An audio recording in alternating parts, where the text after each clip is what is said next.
I just got done riding my horse, and I wanted to talk to everybody a little bit about education. I have so many people that ask me about why I take lessons. So I try to take as many lessons as I can. Today I had a dressage lesson. I have a gal that comes to my barn from Lower Michigan, and she is so helpful.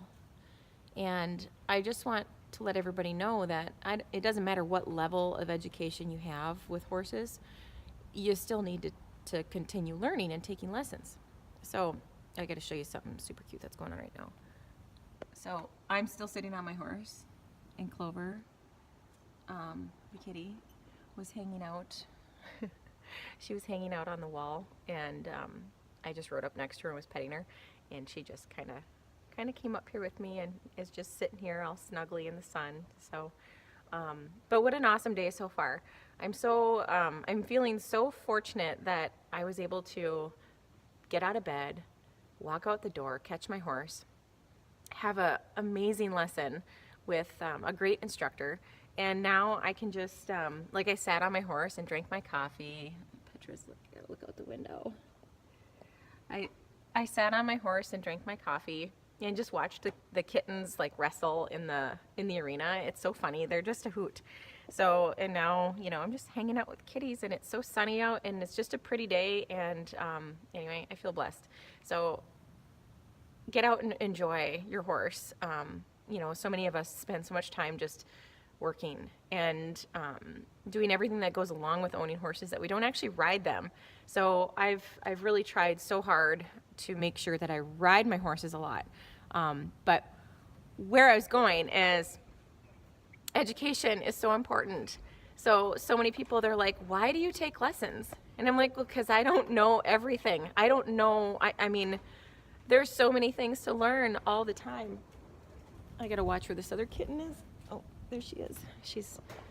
I don't know if you can see her, but she's down there playing with a little piece of grass. But education is so important. So every opportunity I have, I ride in a clinic. I bring somebody in for lessons. I love taking dressage lessons. I think dressage is a super, super, super foundation for any style of riding. Doesn't matter. It just, dressage is a French word for training. And it just really helps with your body alignment and how you place your body on your horse and how that affects how your horse travels. It's really fantastic.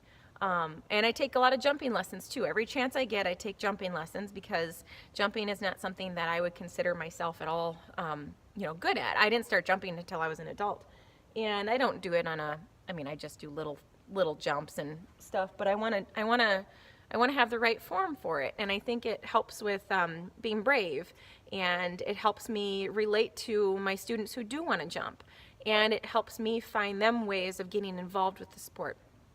So important.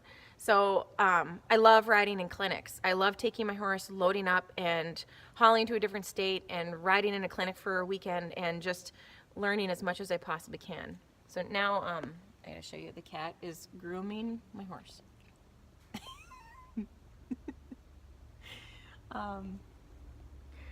Seriously, it doesn't get any better than this, really.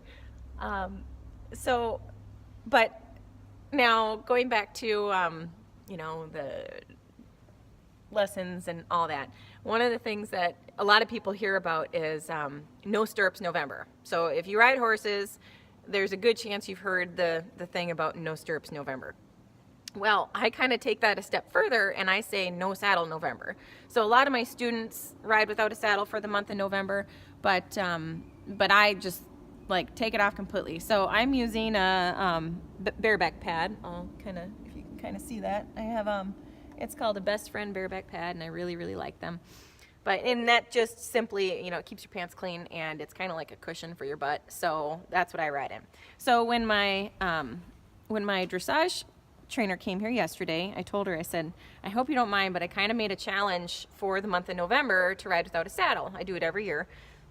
And so that goes for my lesson too. So, and I usually ride, here comes the other kitty. I usually ride, where's Where did she go? Let's see. Oh, there she is. So she's going to creep over here and probably jump up too. But I usually ride in my Western saddle most of the time. I don't have a real good quality dressage saddle. Otherwise, I'd probably ride in my dressage saddle. But I just really don't think it matters what you use for a saddle. But so I use my bareback pad for my lesson yesterday and today, and I'm going to do the same thing tomorrow. And it went really well. And if anything, I feel like I was really able to feel where my seat bones were and if my leg was lengthened and what part of my body was being engaged and how I was using it, and it really, really is very helpful. I'm glad that I decided to do that, you know, and my trainer that was here, she was probably thinking, okay, no saddle, what the heck is wrong with you? But she's super cool and really open to whatever. And honestly, when you come to my barn, you never know what you're going to see, because I just try to keep things interesting, and I want to be different, and you know, I think it's boring to be the same as everybody else. So I like to mix things up a bit, and I think it really helps me, and it helps me be able to just relate to kids too, because kids, they don't like to do things the same all the time. It's boring. It's fun to get on a horse bareback and go over jumps and do different stuff like that and play noodle tag. And this is Lila. Isn't she cute? And that is Jackson.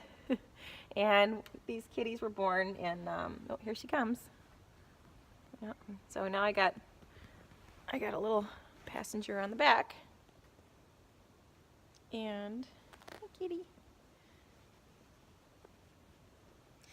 And then Clover hanging out on the front. Now the big cats, we have 2 big cats and 2 little cats, and the big cats hate the little cats. So like right here, there could potentially be a fight. That wouldn't be very fun to get caught in the middle of. Now, and a lot of people would say, why in the world would you be sitting there letting cats climb on your horse? Because a lot of people, Petra just sniffed Jackson and he got scared. But a lot of people would never consider doing this, and that's fine. I am taking a huge risk here. My cats, this kitten on the back, that's just like very cozy, sitting on the back of my horse, she could dig her claws in and my horse could take off and I could hit the ground. I don't care. I'm okay with that. I'm taking a risk. But the fact is I'm sitting here just hanging out, you know, and I think it's fun.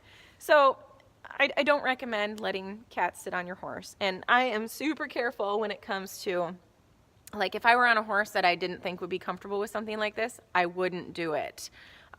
So I wouldn't take that kind of a risk. So I'm always very careful about those things. But now here comes Jackson's thinking that he had to come over too. And he's got his little claws out, so I'm going to tell him to go away. And I'm going to let these 2 sit here, but I'm not going to let him up. He's a little bit on the friskier side, and he likes to use his claws for everything. Okay, so now that I went on a rant about, or not a rant, but I went on and on talking about my cats. I sound like the crazy cat lady. Going back to my original point for this video that just kind of popped into my head is, don't stop learning. It's so important for us to always take lessons. There's always somebody out there who has a different way of looking at something that might relate to you better than what you've been taught before. So for me, just having a set of eyes to watch me and tell me, you know, what I could do to make things a little bit better for my horse. Oh my gosh, I've noticed the biggest changes. Just this summer, because I've been riding with, I've been taking monthly lessons. I take 2 to 3 lessons a month with my dressage trainer, and she's only here, you know, she probably won't come now that it's going to get super cold. Like today it was 12 degrees when we were riding. But just since May, the amount of improvement that I've had with my horse, just having her come here and work with me, unbelievable. I didn't get the opportunity to travel to ride in any of Buck's clinics this year with my horses. I went to the colt starting, so I didn't have a riding horse that I took with. But I did have Lee Smith come, and we had the Lee Smith clinic at my place, and that was amazing as always to work with her. But gosh, just when you sit back and you look at how much better you are from this time to that time. So for me, it was from May to November, 6 months. I can't believe how much I've improved in 6 months. And then that goes directly to all of my students. So the better I get, the better my students can get, the better my horses get, the happier I am. I mean, everything just goes so much better. So please take the opportunity, ride in a clinic, take a lesson, just get out there and learn something, buy some training videos, do something, sit and watch training videos and then go out and try to practice it. But you can always improve. There's always room for improvement. So I hope you enjoyed this video. If you did, be sure to give it a like, share it with your friends, comment below and tell me what kind of continuing education you do. Have you ridden any clinics? Have you taken any great lessons? Share your experiences. I'd love to hear it. So have a great day. Thanks for watching.